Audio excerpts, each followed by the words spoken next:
अग्नि को सुपुर्द कर दिया था। शिव जी ने समझाने का भी प्रयास किया, लेकिन सती पर कोई अंतर नहीं पड़ा। और शिव जी ने कहा कि अगर तुम्हारे मन में ऐसी बात है, ऐसी आशंका है, तो तुम जाकर परीक्षा क्यों नहीं ले लेती? जाकर परीक्षा तो ले लो। मैं तब तक इस वृक्ष के छांव में बैठता हूं, बट वृक्ष की छांव में।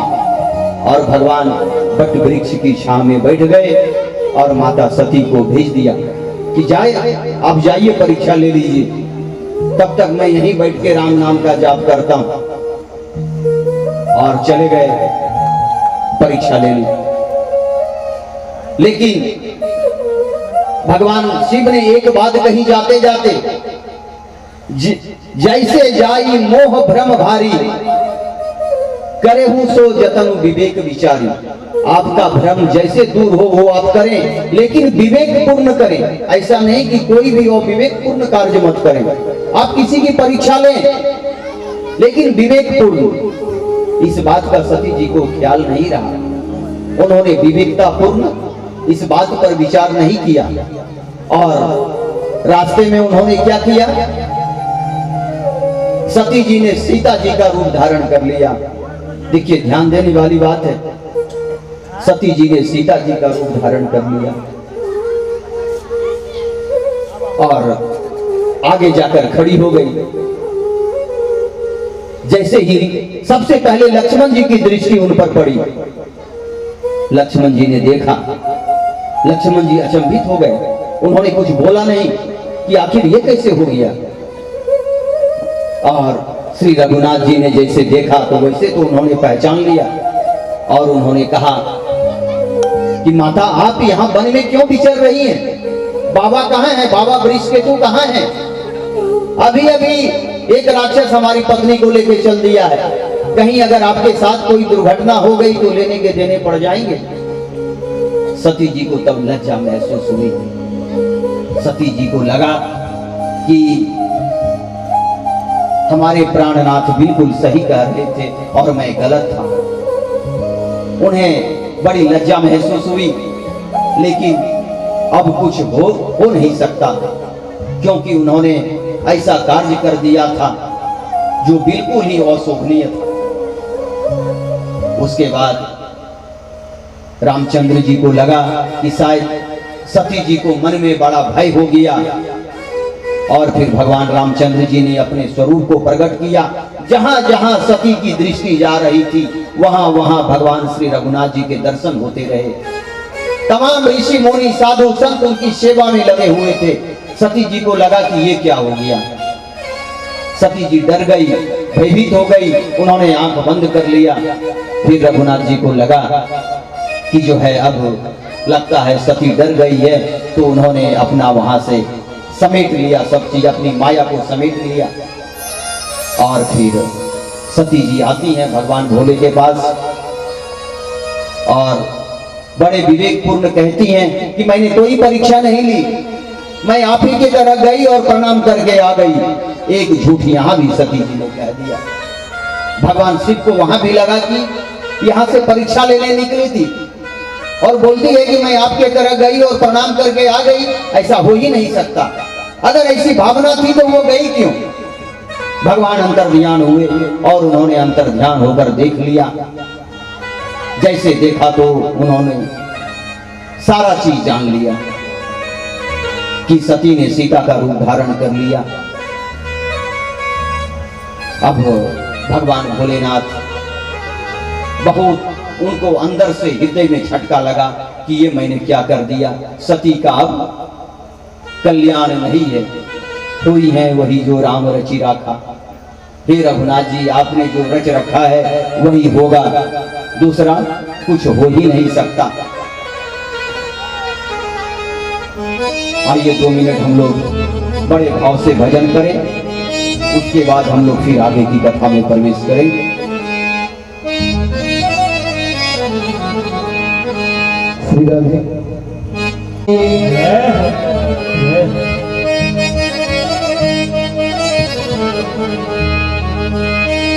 ओ ना बिजुली गायो नहीं, जय हो राग गुण गायो नहीं आकर के, जब से कहो भैया जय करके, जब से कहो भैया जय करके। राग गुण गायो नहीं ऋषि गुण गायो नहीं आकर के, जब से कहो भैया जय करके, जब से कहो भैया जय करके।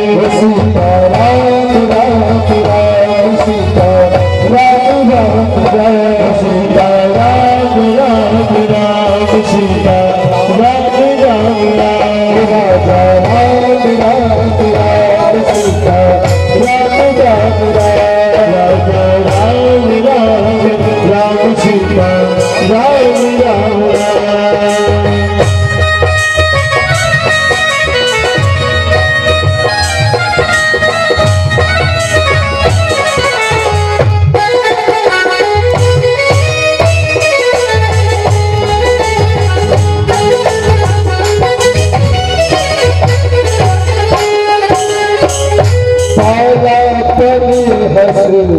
खेल गवायो आला बड़े हंस खेल गवायो, बाला बड़े हंस खेल गवायो, बाला बड़े हंस खेल गवायो।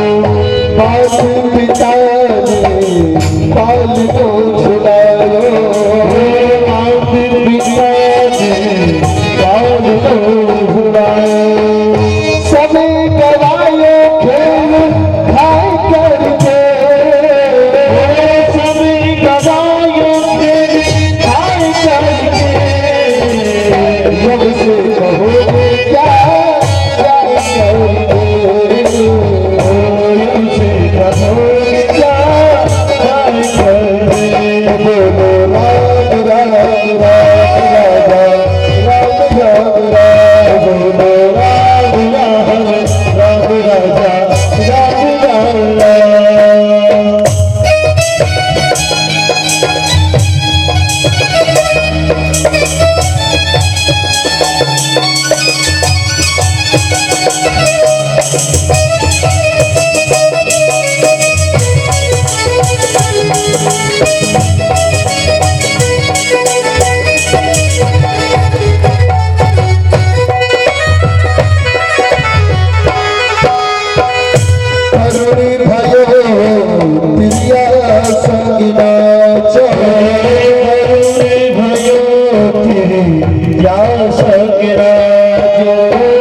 हमारी हरी जो नाचो, हमारी हरी जो नाचो,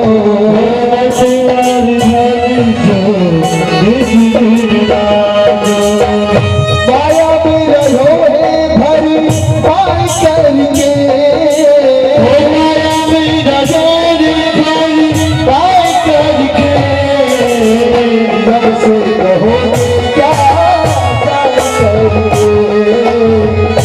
जब से कहो क्या करके। सीताराम राम राम राम राम राम, सीताराम राम राम राजा राम राम राम, सीताराम राम राम राजा राम राम राम, सीताराम राम राम राजा राम राम राम, सीताराम राम राम राजा राम राम राम। ओ जीवन बीते बुढ़ापा आवे, जीवन बीते बुढ़ापा आवे, प्रिया से दिल हो जावे, प्रिया दिल हो जावे, तब लोगे पछता करके, तब लोगे पछता करके, जब से कहो क्या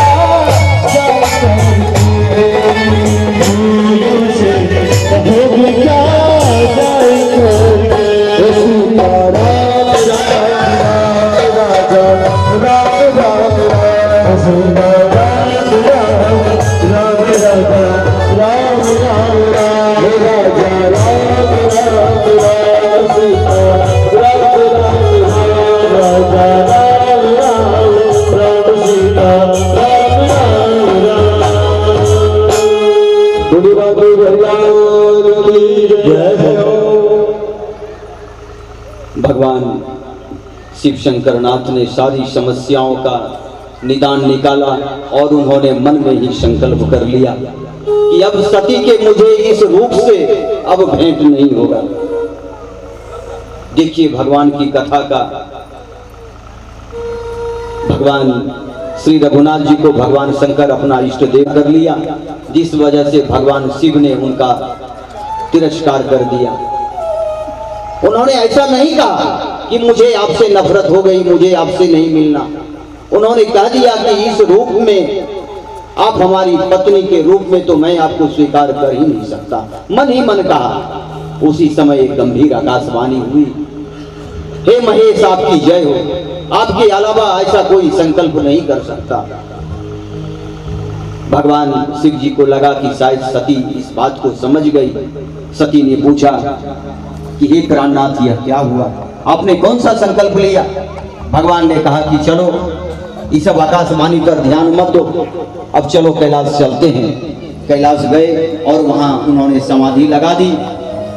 87,000 वर्ष 87,000 वर्ष तक भगवान शिव ने अपनी समाधि लगा दी और समाधि के खुलते ही भगवान श्री रघुनाथ जी की कृपा से ही उन्होंने समाधि खोली। और उसके बाद समाधि खुलने के बाद जब सती जी ने जब देखा कि समाधि खुल गई, राम राम राम जब कर रहे थे तो सती जी दौड़ी हुई आई, उनका आवभाव करने लगी। तो भगवान शिव ने उन्हें सामने सम्मुख आसन दिया, उन्हें सामने बिठाया। सती जी उसी क्षण समझ गई जब इन्होंने मेरा तिरस्कार कर दिया। और अंततः ऐसा हुआ कि सती जी को अपने प्राण गंवाने पड़े। सती जी ने अब जान गया कि भगवान अब हमारे इस शरीर से अब उनका कोई लेना देना नहीं रहा। उसी क्षण भगवान की माया हुई और दक्ष के घर में यज्ञ हुआ। दक्ष प्रजापति बने, सबको आमंत्रित किया, लेकिन शिव जी को आमंत्रित नहीं किया। सभी देवता लोग विमान सजा सजा कर चले। और देखिए देवताओं की भी लीला, अनेक रास्ते थे जाने के, लेकिन उस रास्ते से नहीं जाकर कैलाश से ही गया। जब सती जी ने देखा कि आकाश मार्ग से बड़े बड़े विमान, बड़े बड़े साज सामान लेकर लोग जा रहे हैं, तो सती जी ने पूछा कि हे प्राणनाथ, ये कैसी भीड़ लगी है वायु मार्ग आकाश मार्ग में? तो उन्होंने कहा कि चलो इस सब को छोड़ो, जाने दो, इस सब पर ध्यान मत दो। लेकिन सती जी हट कर बैठी कि वो क्या है, और बताया सुन भगवान शिव ने कि तुम्हारे पिता ने एक बड़ा यज्ञ किया है, उसमें सबको निमंत्रण दिया पर मुझे निमंत्रण नहीं दिया। सती ने कहा मुझे तो जाना है। क्या जाना चाहिए? माता पिता गुरु के घर जाने में, मित्र के घर जाने में निमंत्रण की जरूरत नहीं है, लेकिन अगर वहां कोई बैर मांगता हो तो उस घर में नहीं जाना चाहिए। सती जी ने जिद कर बैठा कि मुझे जाना है। अपने 2 गणों के साथ सती जी को भेज दिया। और जाकर ऐसा हुआ कि जब देखा कि सबका भाग कहीं न कहीं सबका भाग था, भगवान शंकर का उसमें कोई भाग था ही नहीं। सती जी को बड़ा क्रोध आया और सती जी ने अपने योगाग्नि से अपने शरीर को नष्ट कर दिया। उन्होंने सती जी को लगा कि मैं दक्ष की बेटी और हमारे पति का अपमान हुआ, इसलिए मैं अब हमें इस संसार में रहना ही नहीं है। दक्ष की बेटी बनकर तो बिल्कुल नहीं रहना है। और परमात्मा से कहा कि प्रभु अब मैं आपके शरण में जा रही हूँ। और भगवान को उसी क्षण उन्होंने याद किया और उन्होंने कहा कि मैं हमारा जन्म जन्म तक शिव के पद में हमारा अनुराग बना रहे। हे प्रभु, हमें अगले जन्म में भी हमें शिव ही देना। तो भगवान ने पूछा कि क्या तुम फिर दक्ष के घर जन्म लेना चाहोगी? तो सती ने कहा कि नहीं, मुझे पत्थर के घर जन्म दे देना, पर मैं दक्ष के घर जन्म नहीं लेना चाहती। जहां मेरे पति का अपमान होता हो उस घर में मैं जन्म नहीं लेना चाहती, मुझे पत्थर के घर में जन्म दे देना। और उसी कारण हिमाचल के घर में पार्वती के रूप में उन्होंने जन्म लिया। भगवान की गाथा, जिन्होंने भगवान को हृदय से लगाया, पवित्रता से लगाया, निष्ठा से भगवान को ढूंढा, उनको भगवान मिला। अच्छी अच्छी पवित्र कथाएं हम लोग सुनेंगे। एक प्रयागदास जी की कहानी है। बड़ा छोटा बालक था, बहुत अच्छा भक्त हुआ करता था, छोटा बालक था। एक छोटे कुल में जन्म हुआ था। जन्म होते ही उसके पिता मर चुके थे। बड़ी अच्छी कहानी है प्रयागदास की। मैं बड़े कम शब्दों में सुनाऊंगा, लेकिन ध्यान आप लोग देंगे, बड़ी विनम्रता पूर्वक सुनेंगे प्रयागदास जी की कहानी। बड़े बड़े संत इस बात को गाते हैं और उनके प्रयागदास के जीवन से हमें सीखनी चाहिए कि प्रयागदास का जीवन किस प्रकार था। एक छोटे कुल में प्रयागदास का जन्म हुआ। जन्म होते ही उसके पिता स्वर्गवास हो गए। गांव के लोगों ने तरह तरह के ताने मारकर उसकी मां को गांव से निकाल दिया और प्रयागदास की मां अपने पुत्र को लेकर, घर में तो कुछ था नहीं, एक फोटो था, रामचंद्र जी और सीता जी का फोटो, उनका दिन रात वो पूजन किया करती थी। और वो फोटो लेकर वो घर से निकल गई। लोगों ने खदेड़ कर भगा दिया।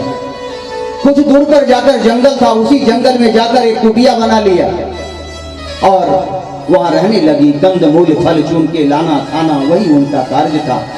और उसके कुछ दूर बगल में एक विद्यालय था, वहां बच्चे लोग पढ़ने आते जाते थे। जब प्रयागदास जी धीरे धीरे बड़ा हुआ तो प्रयागदास जी ने देखा कि बच्चे स्कूल जा रहे हैं। उन्होंने माँ से जिद कर दिया कि हे माँ, लोग कहाँ जाते हैं, बच्चे कहाँ जा रहे हैं? तो उनकी माँ ने कहा कि बेटा, ये लोग स्कूल जाते हैं, बड़े बड़े पैसे वाले के बच्चे हैं।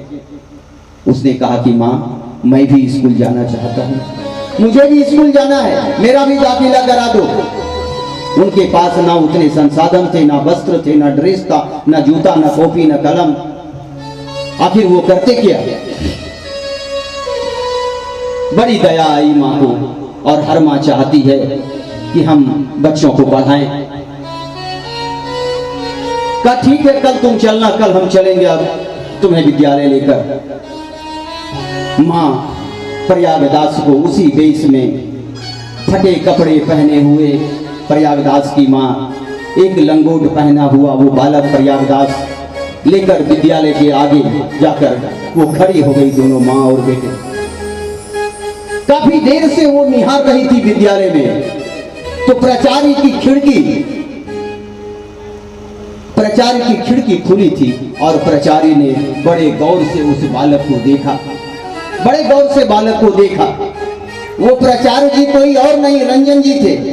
रंजन जी जैसे प्राचार्य महोदय की दृष्टि उस बालक पर पड़ गई तो देखा कि बड़े भावुक भरे एक अर्धनग्न कपड़ों में लिपटी हुई एक माँ और एक बालक आखिर कर क्या रहा है, और इसी तरह निहार रहा है। उनको रहा नहीं गया, वो कार्यालय से निकले और तुरंत वहां पहुंचे और कहा क्या बात है, आप बहुत देर से देख रहे हैं, आप यहाँ खड़ी हैं। माँ रोने लगी कि सर क्या बताएं, ये बालक जिद कर रहा है कि मैं पढ़ूंगा, मेरा दाखिला करा दो, लेकिन हमारी औकात नहीं है कि मैं दाखिला करा पाऊं, हमारे शरीर में कपड़े नहीं है, मैं इसे क्या दूं। उनको दया आ गई।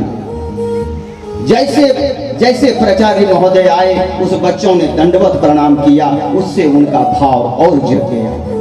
उन्होंने कहा कि ठीक है, कल आप लेते आइएगा, हम इसका दाखिला करा देंगे, हम इसे पढ़ाएंगे। और उन्होंने पढ़ाना शुरू कर दिया। देखिए भगवान की क्या कथा, कहां से कहां बच्चे गए, इस बात का जरा ध्यान देंगे। बच्चे पढ़ रहे थे, अचानक एक दिन सावन की पूर्णिमा आई। सावन की पूर्णिमा की छुट्टी वहां नोटिस बोर्ड में टांग दिया गया कि इतने तारीख को सावन पूर्णिमा की छुट्टी है, राखी का त्योहार है, इसलिए विद्यालय बंद है। 3 दिन पहले बच्चों में उत्साह होना शुरू हो गया। हॉस्टल में जितने बच्चे थे सब चाहत रहे थे अब हम घर जाएंगे, हम अपनी बहनों से राखी बंधवाएंगे,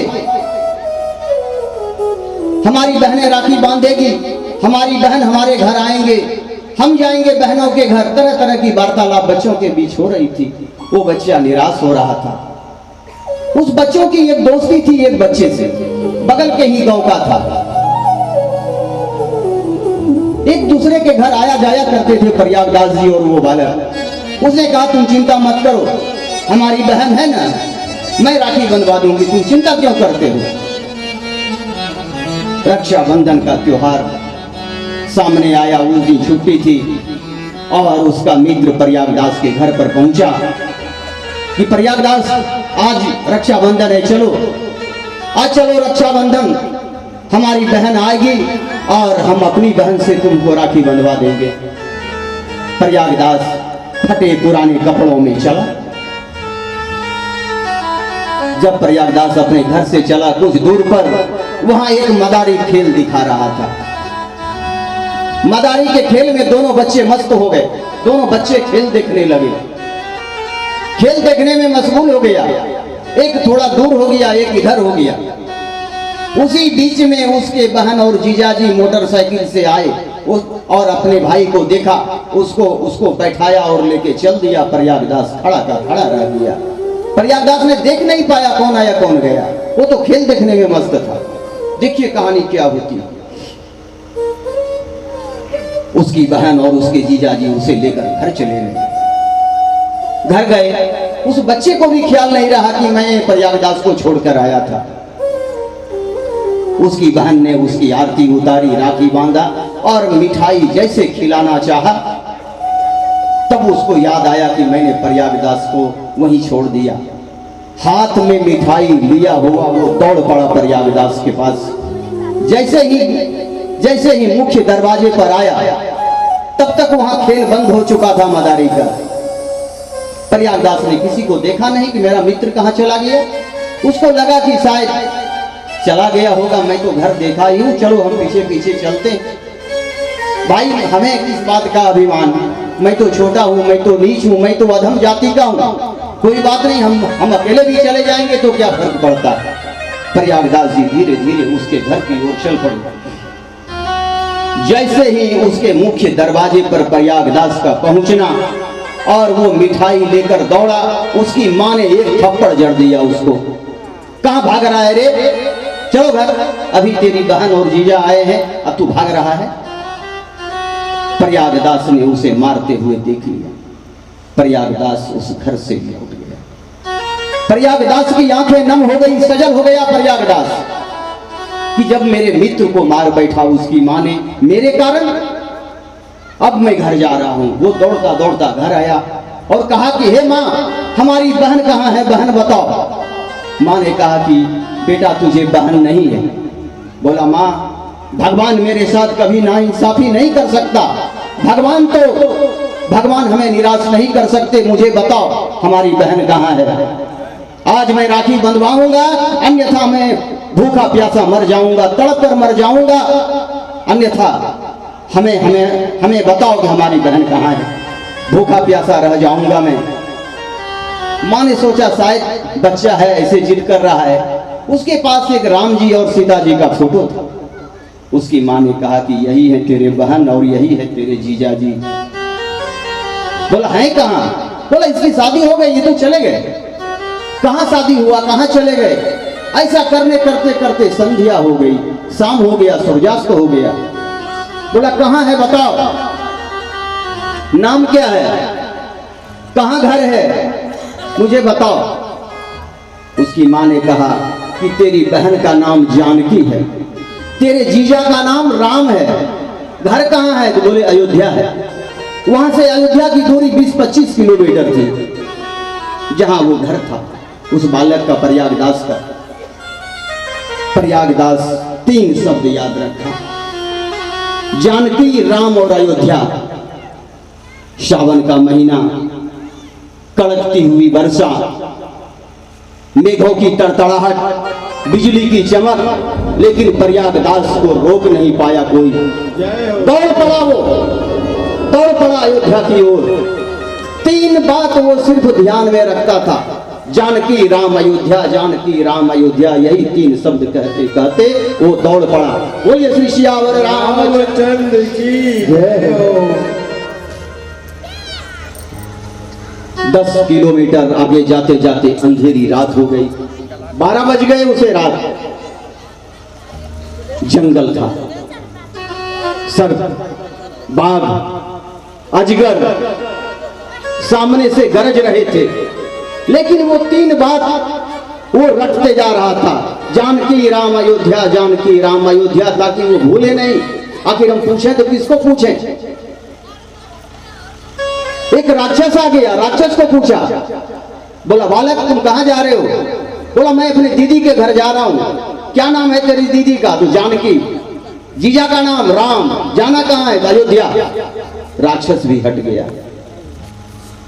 और चल दिया अंधेरी रात में।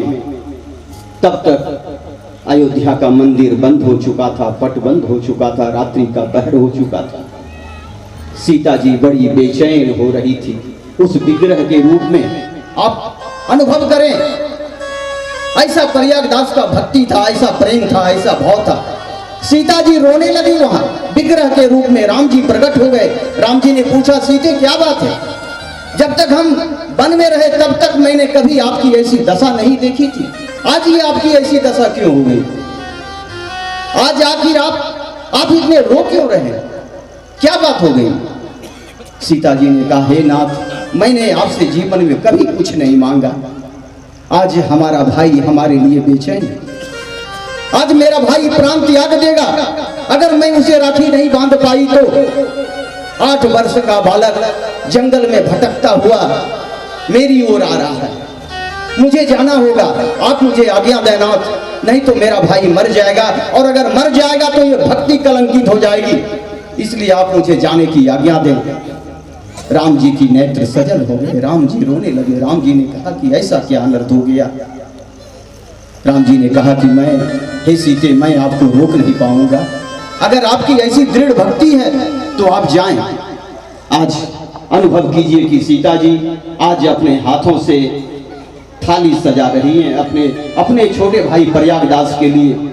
मंदिर में जो साजो सामान रखा हुआ था, जो आरती का थाली था, उसी को लिया, उसी में पुष्प लिए, उसी में आरती लिया, उसी में भोग लिया, घी का दीपक लिया, सब चीज लिया और जाने लगी।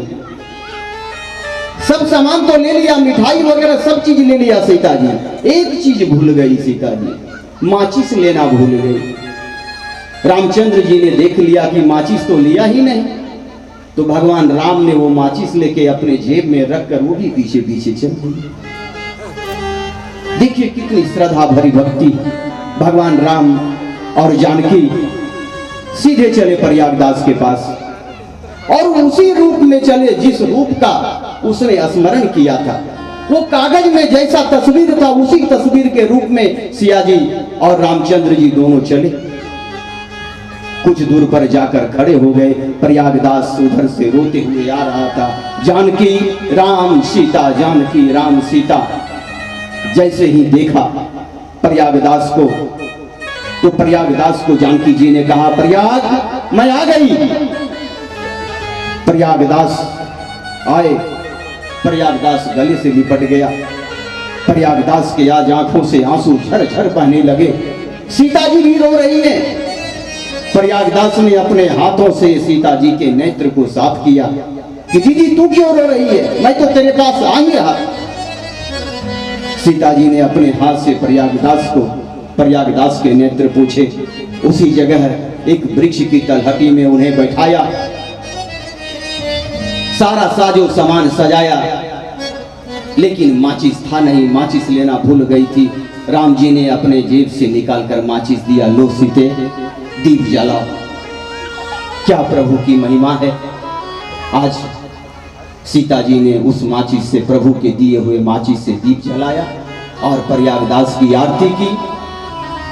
उनके हाथ में रक्षाबंधन बड़े ही भाव से माता जानकी ने प्रयागदास की कलाई पर राखी बांधा और प्रयागदास ने कहा कि दीदी आपको चलना होगा मेरे घर, आपको मेरे घर चलना होगा, मेरी मां आपको बुला रही है। जय हो। प्रयागदास बेचैन हो गया। अब तो राम जी भी सोचने लगे कि आखिर ये लेकर कहां जाएगा, लेकिन जानकी जी कही कि नहीं, मुझे जाना होगा। और सिया जी और राम जी और प्रयाग जी तीनों गए उस कुटिया में। प्रयागदास ने अपनी मां को जगाया कि हे मां जगो जगो, दीदी आ गई, जीजा जी आ गए। प्रयागदास की मां को बड़ा अचरज हुआ। बोला आ गया तू? बोला हाँ मैं आ गया, दीदी और जीजा भी आए। जैसे कुटिया के अंदर प्रवेश करते हैं, वही साक्षात विग्रह, जिस विग्रह को उन्होंने इतने वर्षों से पूज रही थी, उस विग्रह को सामने खड़ा देख प्रयाग की मां ठंडी हो गई, गदगद हो गई। और प्रयागदास की मां बूढ़ी हो चुकी थी। अंतिम क्षण में दर्शन किया और कहा कि मैं आप लोगों को पा नहीं सकता, लेकिन इस मेरे बच्चे ने हमें आपसे मिला दिया। उस विद्यालय की कृपा हुई, उस प्रधानाचार्य की कृपा हुई, जिस कारण से भगवान की भक्ति का भेंट हुआ। हे मां, आप तो सच्चिदानंद स्वरूप हैं। अगर आप मुझे कुछ देना चाहती हैं, आज आप हमारी बेटी हैं। और दोनों ने दंडवत प्रणाम किया प्रयागदास की मां को। मन में कोई भाव नहीं रखा, क्योंकि वहां मां से मिलने गई थी। मां के दंडवत हुई, प्रणाम किया, राम जी ने भी प्रणाम किया। और प्रयागदास की मां ने अपने हाथों से प्रयागदास के हाथ को जानकी जी के हाथ में सौंप दिया। कहा कि अब ये तेरा भाई है, तू ही इसका रक्षक बनना। अब मुझे संसार को छोड़ने की अनुमति दे दो, मैं इस दुनिया को छोड़ना चाहती हूँ। और बड़े भाव के साथ प्रयागदास भगवान का बहुत बड़ा भक्त कहलाया।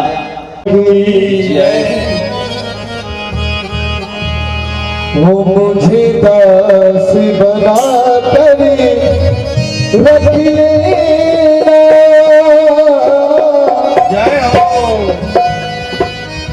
वो मुझे दास बना कर रख लेना।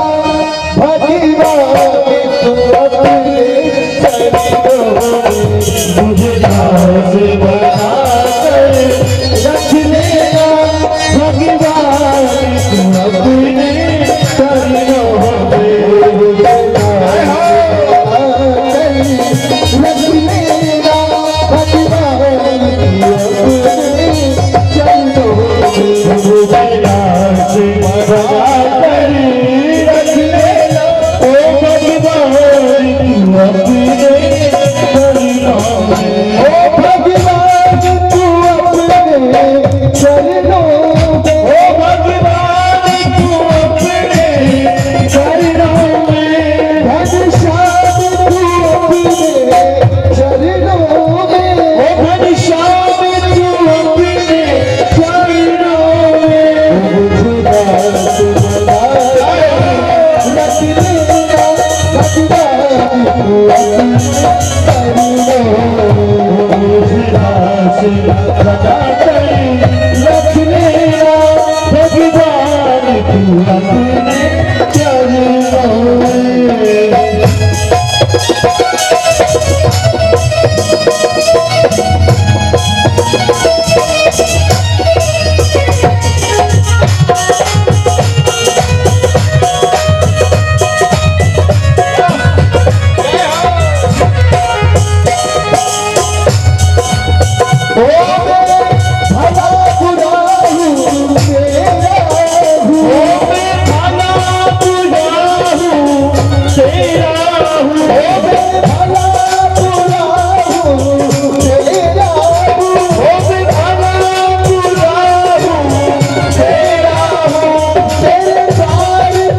जय हो श्री राधा रानी सरकार की। वृंदावन की पावन कथा आज हम समस्त नगरवासी आज वृंदावन के ही प्रांगण में बैठे हुए हैं। जहाँ श्रीमद् भागवत कथा होती है वो धाम वृंदावन धाम है, ऐसा ग्रंथ में लिखा है। श्रीमद् भागवत कथा का रसपान स्वर्गलोक में नहीं, ऐसा शास्त्र कहता है। जब राजा परीक्षित को कथा जब सुना रहे थे सुखदेव जी, तो स्वर्गलोक से देवता आए अमृत कलश लेकर और सुखदेव जी से कहा कि हे मुनिवर, आप यह अमृत कलश लें और परीक्षित जी को अमृत पिला दें, और आप जो कथा श्रवण करा रहे हैं आप यह कथा का श्रवण हमें कराएं। सुखदेव मुनि हंसने लगे। सुखदेव जी ने कहा कि इस कथा की तुलना आप अमृत कलश से कर रहे हैं। ये श्रीमद् भागवत कथा का रसपान ये कोई साधारण रस नहीं है। अगर मणि है, अगर श्रीमद् भागवत कथा रसपान अगर मणि है, तो अमृत कलश उस मणि के सामने एक कांच का टुकड़ा। देखिए सुखदेव जी मुनि ने क्या कहा। इसलिए स्वर्गलोक में श्रीमद् भागवत कथा का रसपान नहीं होता। श्रीमद् भागवत कथा का रसपान अगर करना होता है तो देवता लोग भी उनको पृथ्वी पर आना पड़ता है। हम लोगों ने विदुर जी का नाम सुना।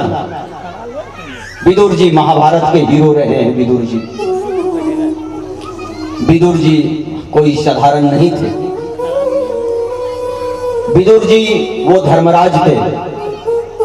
हम लोगों ने मांडव्य ऋषि का नाम सुना होगा। मांडव्य ऋषि के श्राद्ध के कारण धर्मराज को विदुर जी बनकर आना पड़ा।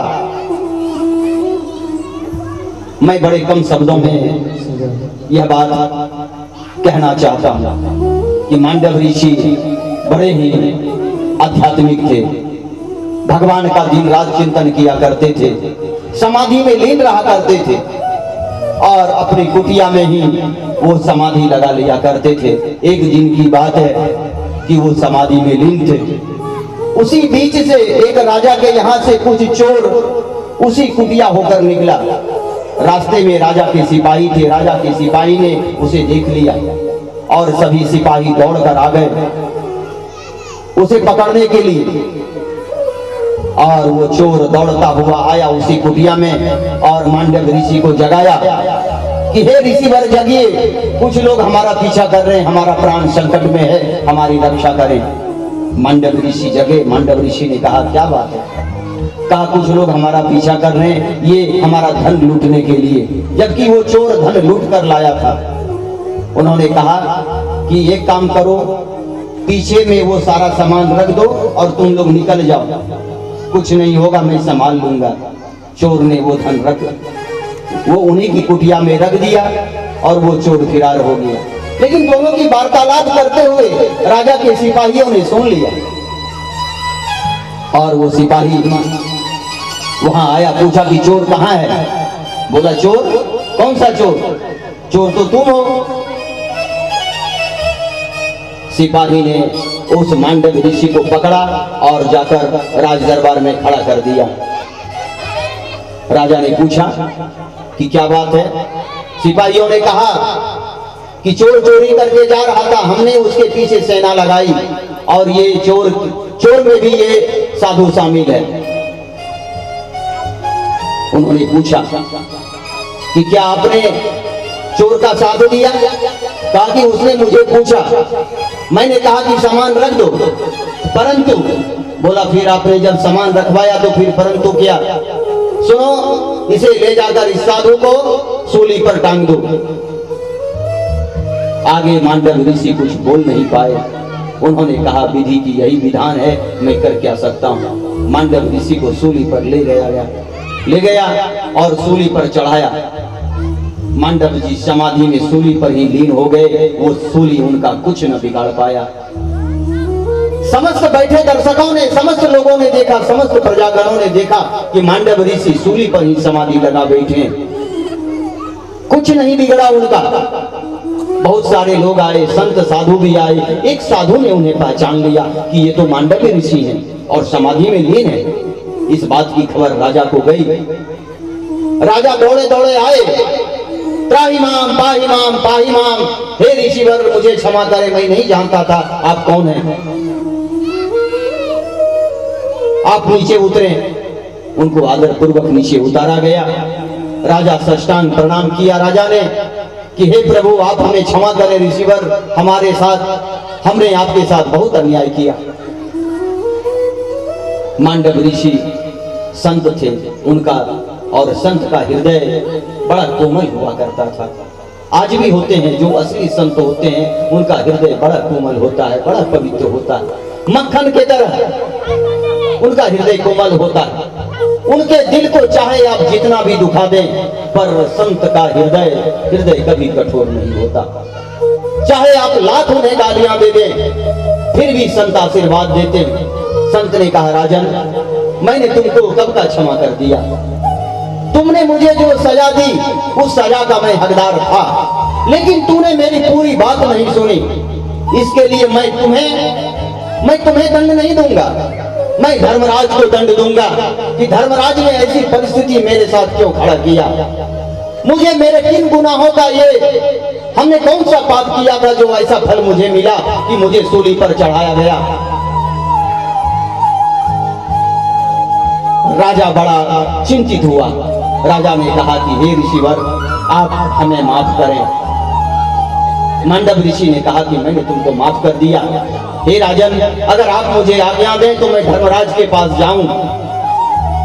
राजन ने प्रणाम किया और मांडव ऋषि उसी हालात में, उसी योग में, उसी तपस्या में लीन होकर वो चले गए धर्मराज के पास और धर्मराज को पूछा कि मैं मांडव ऋषि, मैं आपसे प्रश्न पूछना चाहता हूँ, किन कारण से मुझे आपने ये अपराध का भागी बनाया? क्या बिगाड़ा था मैंने? कौन सा मैंने गुनाह किया था? जब से मैंने होश संभाला तब से मुझे लगता है कि मैंने कोई पाप नहीं किया।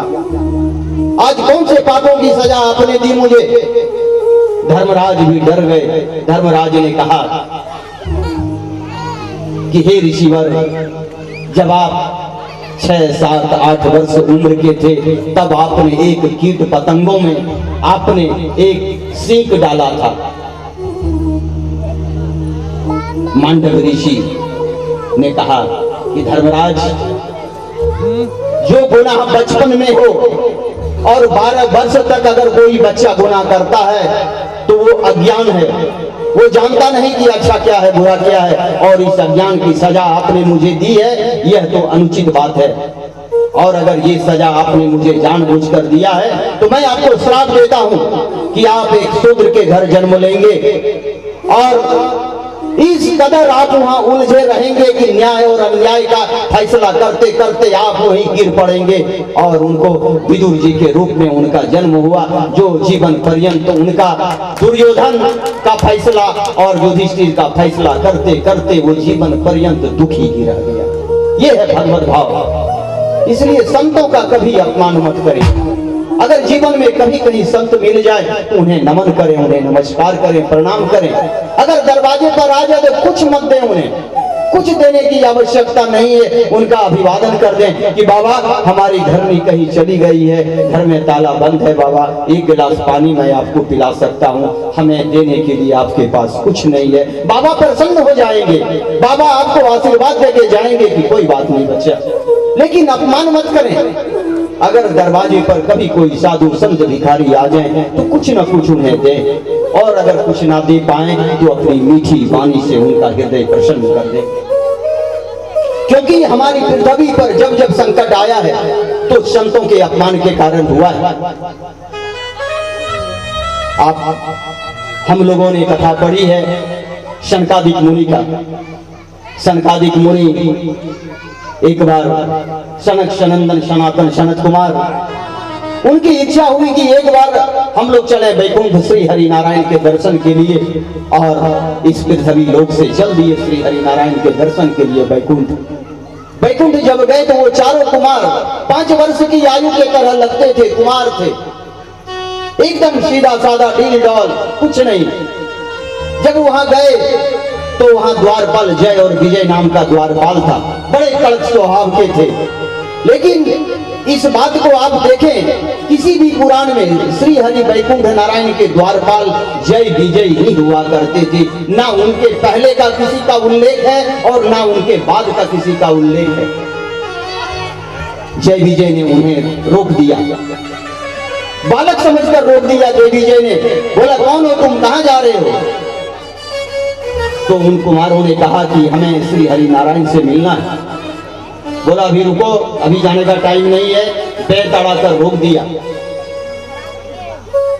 शनकादिक मुनि चारों कुमार बड़े क्रोधित हो गए।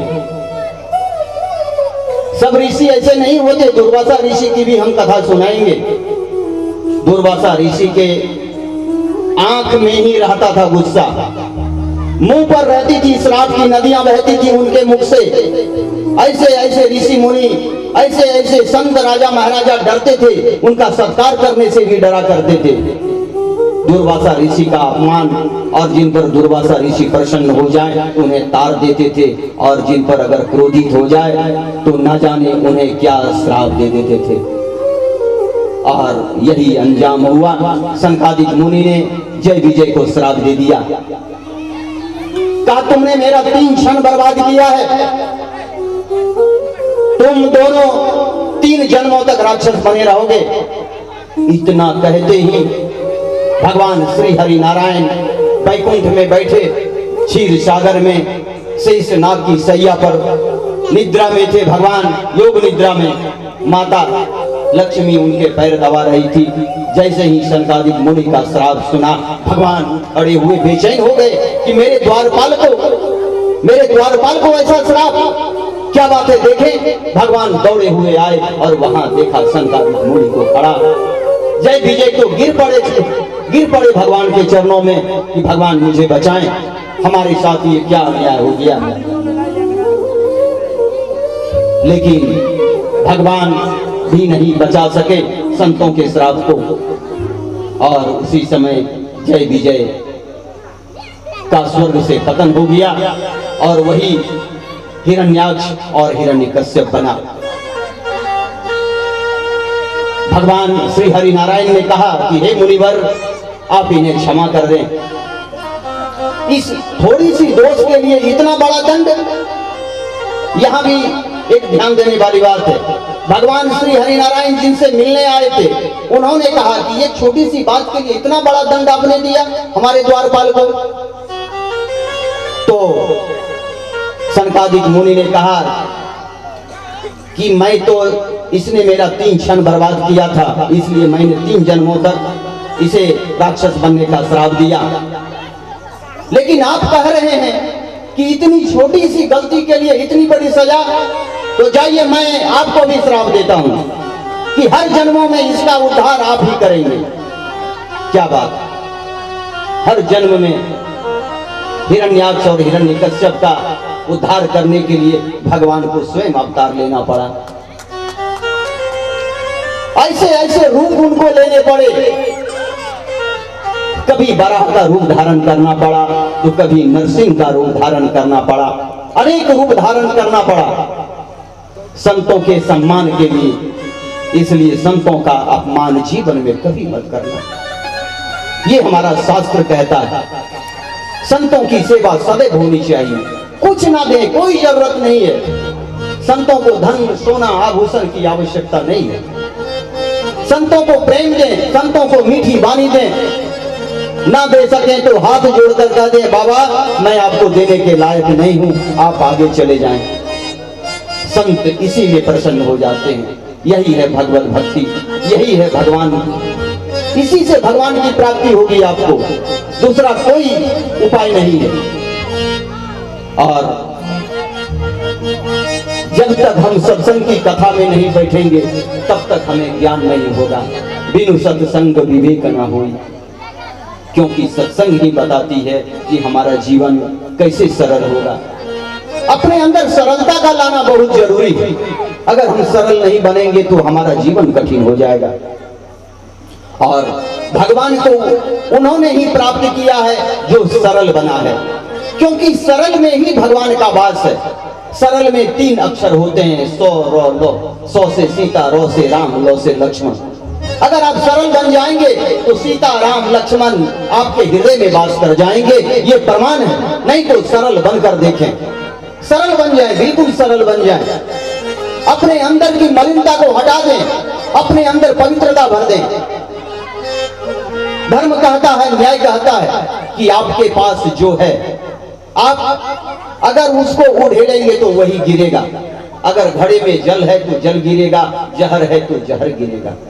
इसलिए अपने अंदर जहर न भरने दें, अपने अंदर निर्मल गाथा भरें, निर्मल गान भरें, पवित्रता भरें, गंगा जल भरें, भगवान की पवित्रता का रस भरें कि आप जहां भी उसे उड़ेलेंगे तो वही भगवान की गाथा का रस गिरेगा। लोग उसे पीकर धन्य हो जाएंगे।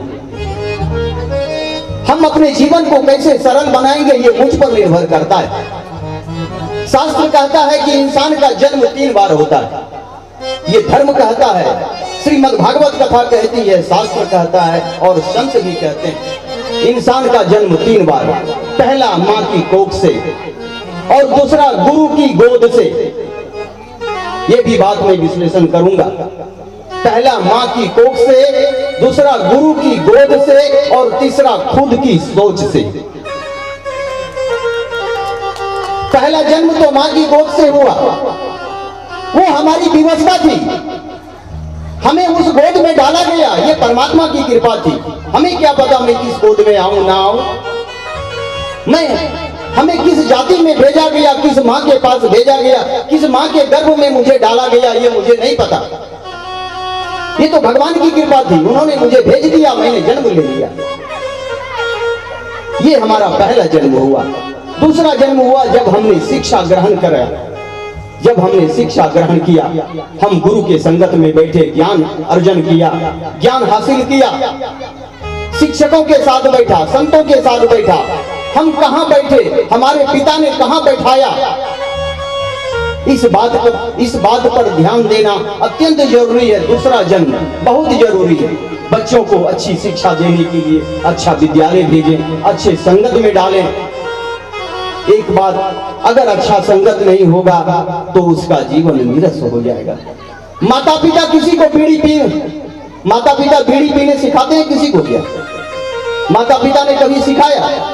किसने सिखाया? मित्रों ने सिखाया, संगति ने सिखाया। इसलिए संगत बहुत बड़ा चीज है। और जब वहां से विद्या अर्जन करके जब लोग निकलते हैं,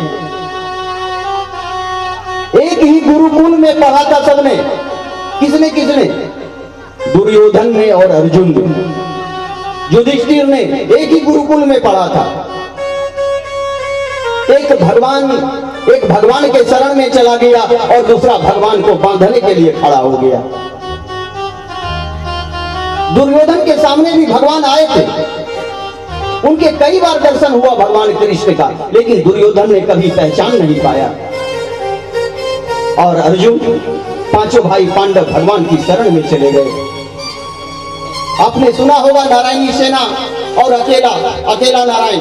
उन्होंने कहा कि मेरे पास, मैं तो अकेला हूं, निहत्था अर्जुन, मैं युद्ध नहीं करूंगा, ना ही मैं शस्त्र उठाऊंगा। एक तरफ हमारी नारायणी सेना, दुर्योधन भी आके बैठ गया पैर के पास, दुर्योधन आकर बैठ गया माथा के पास सिराने में, और अर्जुन आकर बैठ गया भगवान के चरणों में।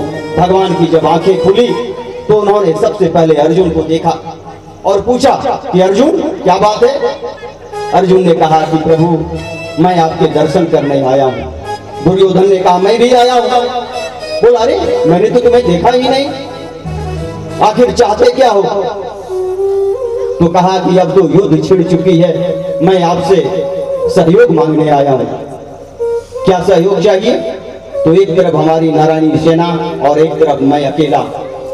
दुर्योधन ने नारायणी सेना मांग लिया और अर्जुन ने स्वयं नारायण को मांग लिया। यही है भगवत गीता का प्रभाव, यही है भगवान की प्राप्ति। और आज अर्जुन इतिहास के स्वर्णिम अक्षरों में गुणगान गाया जाता है पांडवों का, और कौरवों का सर्वनाश आज हम लोग सुनते आ रहे हैं। कम ऐसे माता पिता होते हैं जो अपने बच्चों का नाम दुर्योधन दुशासन रखते हैं, लेकिन अर्जुन, युधिष्ठिर, भीम, नकुल, सहदेव, लाखों लाख की संख्या में ऐसे लोग आज भी हमारे बीच मौजूद हैं।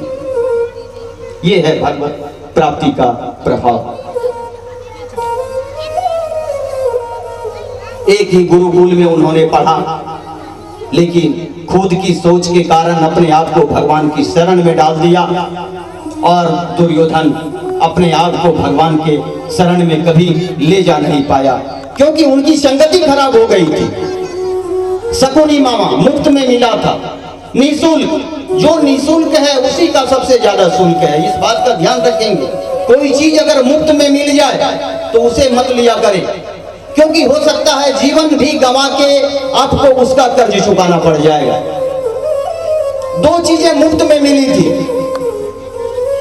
एक गंधारी को शकुनी और दूसरा केकई को मंथरा, और ये दोनों ने सर्वनाश कर दिया, पूरे सिंहासन का सर्वनाश कर दिया। अगर शकुनी नहीं आता तो गंधारी भगवत भाव में प्रेम रखती थी, भगवान शंकर की पुजारिन थी वो। शास्त्र कहता है गंधारी भगवान शंकर की भक्तिनी थी। उसने संभालना भी चाहा धृतराष्ट्र को, लेकिन धृतराष्ट्र अपने पुत्र के मोह में इस कदर फंसा हुआ था कि वो वहां से निकल नहीं पाया, और मंथरा ने फंसा लिया, अपनी केकई को विध्वंस करा दिया। लेकिन भगवान के प्रति जो समर्पित था उस पर कोई फर्क नहीं पड़ा। आपने सुना होगा भरत जी पर कोई इसका फर्क नहीं पड़ा। अगर भगवान की प्राप्ति में अगर कोई बाधा बनता हो, चाहे वो माता हो, पिता हो, भाई बंधु हो, उनका त्याग करना चाहिए। उनका त्याग मन से करें, शरीर से त्याग ना करें, ऐसा धर्म कहता है। अगर भगवान की प्राप्ति में अगर कोई बंधु बांधव अगर बीच में आता हो तो उसे छोड़ देने में ही गति है। जिस प्रकार विभीषण ने रावण के लंका का त्याग कर दिया, आ गया भगवान की शरण में। सुग्रीव ने भी त्याग कर दिया, आ गया भगवान की शरण में।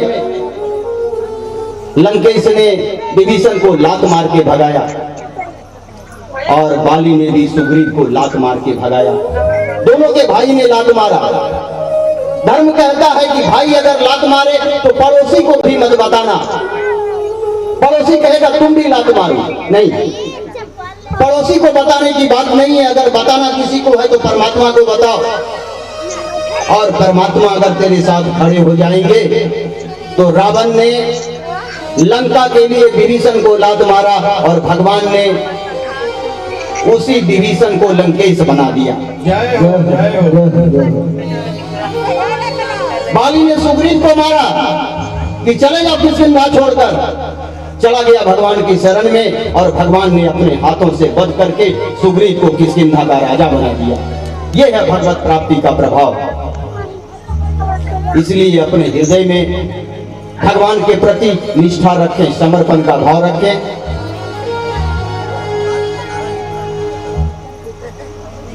एक अब हम लोग मीठा मीठा भजन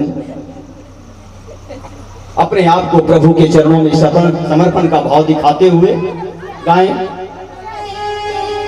तुम हमारे थे प्रभु जी, तुम हमारे हो, तुम हमारे थे प्रभु जी, तुम हमारे हो, तुम हमारे ही रहोगे ऐ मेरे प्रियो। तुम हमारे हो प्रभु जी, तुम हमारे हो, तुम हमारे रहोगे ओ मेरे प्रियो। तुम हमारे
बोली बाकी बिहारीलाल की जय। शिव का विवाह महोत्सव हम लोग गाएंगे, बड़ी आनंद लेंगे हम लोग, और इस भाव से आप लोग आएंगे कि आज भगवान शिव का विवाह है। कल हम लोग बड़े भाव के साथ माता पार्वती के जन्मोत्सव का आनंद लेंगे। उसके बाद फिर हम लोग उनकी तपस्या का भी वर्णन करेंगे। बड़ी अच्छी कथा है भगवान शिव और पार्वती के विवाह महोत्सव की। आपकी हृदय आपका धन्य हो जाएगा, आपकी आंखें सजल हो जाएगी अगर भगवान का, अगर शिव पार्वती विवाह की कथा का अगर आप लोग हृदय से श्रवण करेंगे तो आपके नेत्रों से अश्रुधारा बहने लगेगी। इतना कष्ट हुआ था पार्वती जी को तपस्या में, और भगवान शिव भी आनंदित नहीं थे। आज समस्त देवी देवताओं के यहाँ भीड़ लगी थी, लोग एक दूसरे का धन्यवाद दे रहे थे, लोग अपनी अपनी समस्त देवताएं लोग अपने अपने विमान सजा रहे थे कि भगवान शंकर के बारात में चलना है, लेकिन भगवान शंकर को सजाने वाला कोई नहीं था। कल उनकी भी कथा हम लोग गाएंगे और भगवान शिव का विवाह हम लोग बड़े आनंद से मनाएंगे, और फिर हम लोग धीरे धीरे कथा को आगे लेकर चलेंगे। कल सुखदेव जी की भी हम लोग जन्म कथा गाएंगे। समझा दे। बोली बाकी बिहारीलाल की जय हो। भागवत महापुराण की जय, व्यासी महाराज की जय। कल की जो ज्यादा से ज्यादा संख्या में पधारना है, और यहाँ प्रतिदिन पूजा चलेगी। जो भी भक्त पूजा कराना चाहते हैं, यहाँ पर पितृ जो देवता होते हैं उनकी पूजा चलेगी, भागवत जी की पूजा होगी। जो भी भक्त इच्छुक है पूजा कराने का, वो हमारे पंडित जी से आके मिले। अभी आरती के तत्पश्चात प्रसाद। ओम हरिओम ओम चंद्रमा मनीषो जात चक्षुषूर्य जायत द्वाइश प्राणिश मुखार्दग्नि जायत। हे गिरधरी तेरी आरती गाओ, हे गिरधर तेरी आरती गाओ, आरती हरि तेरी आरती गाओ, हरि तेरी आरती गाओ। मोरी मुखी तेरे शीश पे सोहे, मोरी मुखी तेरे शीश पे सोहे, ओ प्यारी बासी रोमनी मोहे, ओ प्यारी बासी रोमनी मोहे।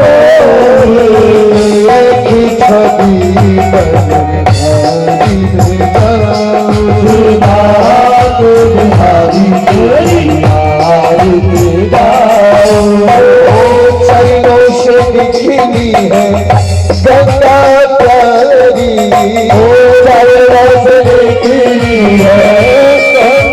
प्यारी, जिसने ये सारी दुनिया तारी, जिसने सारी दुनिया तारी, चरणों को सदा पखारू, के बिहारी बिहारी हो प्यासी दासी के साथ आती हो, प्यासी दासी के साथ आती हो, सुख दुख जीवन प्यारे साथ आते हो, सुख दुख जीवन प्यारे साथ आते हो। छवि को हृदय बसाओ, विनायक हरि हरि हरि तेरी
पुष्पांजलि के लिए पुष्प ले लेंगे अपने अपने हाथों में सभी। महानाम चंद्र यत्र पूर्वे साध्यः सन्ति देवः ते प्रचोदयात् हरि ओम नारायण विद्महे वासुदेवाय धीमहि तन्नो विष्णु प्रचोदयात् हरि ओम महालक्ष्मी च विद्महे विष्णु पत्नी च धीमहि तन्नो लक्ष्मी प्रचोदयात् हरि ओम नंदनंदनाय च विद्महे सुधानंदनाय च धीमहि तन्नो कृष्णचंद्र प्रचोदयात् हरि ओम वृषभानुजाय विद्महे कृष्णप्रियाय च धीमहि तन्नो राधा प्रचोदयात् हरि ओम तद्वृखाय विद्महे महादेवाय च धीमहि तन्नो रुद्रः प्रचोदयात् हरि ओम अंजनी सुताय च विद्महे वायुपुत्राय च धीमहि तन्नो हनुमत प्रचोदयात् सेवन्ते कामकुल चंपक पाटलाब्जै पुन्नाम जाति कर वीरशाल पुष्पै बलप्रवाल तुलसी दल मंजरीमि त्वां पूजयामि जगदीश्वर मे प्रसीदः नाना चरण पुष्पाणि दाताल भवानि च पुष्पांजलि मया दत्त ग्रहणां परमेश्वरः इति पुष्पांजलिं समर्पयामि नमो नमः। धर्म की अधर्म का प्राणियों में विश्व का नमो विपते हर हर महादेव। पुष्पांजलि के फूलों को छोड़ दें, अर्पित कर दें, की जाएगी। श्री राधे हाल में हम लोग द्वितीय दिवस में प्रवेश करेंगे। एक बजे से समय आरंभ होगा। आप समस्त माता बहनों से निवेदन है कि जिस प्रकार जितनी आस्था से, जितने विश्वास से, जितनी सेवा भाव से आप लोग कथा पंडाल में आते हैं, उसी प्रकार आप लोग आए। और कल हम लोग भगवान शिव और माता पार्वती के विवाह महोत्सव का हम लोग गुणगान करेंगे, उनके गुणों का हम लोग गान करेंगे।